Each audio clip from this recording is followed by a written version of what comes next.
Today I'm going to be talking about the things you need to look out for when buying plants in your local nursery or big box store. So these tips will help you avoid the pain of bringing a new plant home only to find that it dies a few weeks later. And there are things that I always do when buying a plant in a store, and we're starting right now. The first thing I do when I've chosen a plant to buy is check the overall appearance of the plant. Here I'm looking at the foliage of the plant and checking to see whether the plant has any yellowing or browning leaves and whether the leaves generally look healthy. If the plant has a couple of yellow leaves, then this would indicate that the plant is stressed. This could be from a lack of water, too much water, sun stress, pests or something else. So therefore I wouldn't buy the plant unless of course it was discounted by the retailer. You also want to be checking the overall appearance of the plant and whether growth is lopsided or the foliage is looking a little bit thin. You'll be bringing this plant home to care for a long time, so you want a plant that looks nice and will look good in your home straight from the off. So if there are a number of the same plants that you want to buy, then it's worth taking the time and just choosing the best looking plant out of the bunch. The next thing I do when buying a plant is to check the number of stems that are coming out from the soil. This is essentially telling you how many plants are in the pot, and basically the more the merrier. This rule is particularly important for vining plants such as pothos plants. You want a plant that has lots of stems because you're essentially getting more plant for your money. If you are buying a plant with just one pothos stem, then you're not getting good value for money. So generally, I look for a vining plant that has at least 3 separate stems in the pot. This gives me flexibility to divide the plant if I want to in the future, and also gives me some options for propagating the plant. In one of my recent IKEA shopping videos, they were selling a rubber tree with 3 individual stems in the pot for I believe under £10, which was unbelievable value. You normally see rubber trees only sold as a single plant stem and for more than £10.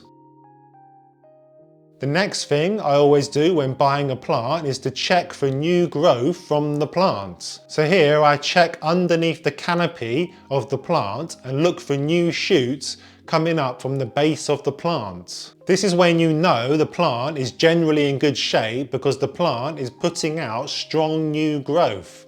The more new growth, the better. If the plant was unhappy, such as being root bound, then new growth would be much slower and you wouldn't see new shoots on the plant. I also check the health of the new shoots to see if they are emerging from the plant with yellow or brown leaves, which would obviously be an indication of poor health.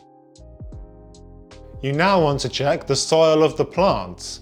This will give you a good indication of whether the seller is looking after the plant well. Here you are primarily checking the moisture level of the soil. You won't really be able to check the quality of the soil at this stage when you're in the store, unless of course you're a skilled botanist. So you want to be checking whether the soil is too dry or if it is sopping wet. This does depend on the type of plant you are buying, of course. If you are buying a succulent and the soil is sopping wet, then the seller clearly does not know how to look after houseplants, particularly succulents, because we all know that succulents do not like wet soil.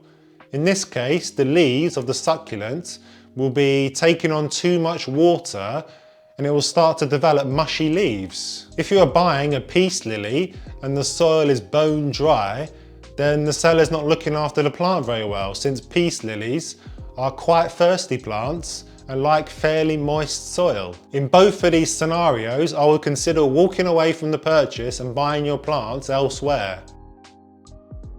The next important thing I check when buying a plant is the roots of the plant. Here I'm essentially checking to see whether the plant is root bound or not. All you want to do is just lightly knock the side of the pot and carefully pull the plant out of the pot.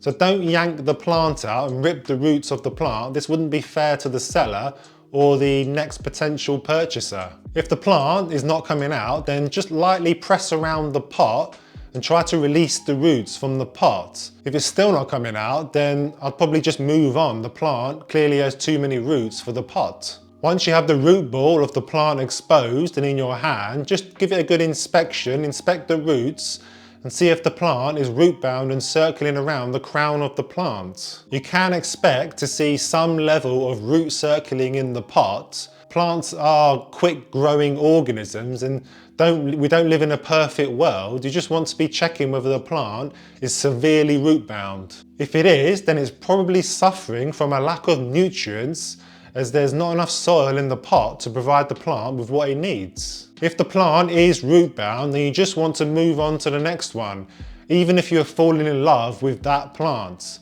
You'll be able to find the plant somewhere else. At this point, you can also check the health of the roots and see whether there is any rot on the roots. The roots of the plant should not be black. If they are, then this would indicate they are rotting, so just walk away from the plant. The roots should be an off-white colour and look and feel plump and generally healthy. Knowing what healthy roots looks like comes from experience of buying and looking after plants. So if you're a beginner, don't worry too much about knowing what to look for. Just go with your gut as to whether the roots look decent or not. The next check is more of a nuisance check than a health check of the plant, and that is checking the soil for any weeds. If there are lots of weeds coming out of the soil along with the plant itself, then this can be a pain to sort out, so I'll purchase one without weeds. I would say this is rare to find with houseplants, but plants with lots of weeds in the soil would indicate to me that the seller is not caring for the plants properly, so I would consider buying elsewhere. The next check is maybe the most important check, and one that a lot of people probably don't do enough of, and that is checking for pests and bugs. So this is where you really want to spend a decent amount of time before buying the plant, and it really pays off in the long term. You definitely do not want to be bringing home a plant with bugs on that can spread to your other houseplants. This will create a long-term problem for you, so do your checks. Check the underside of the leaves and where the leaves meet the stems of the plant for very fine webbing.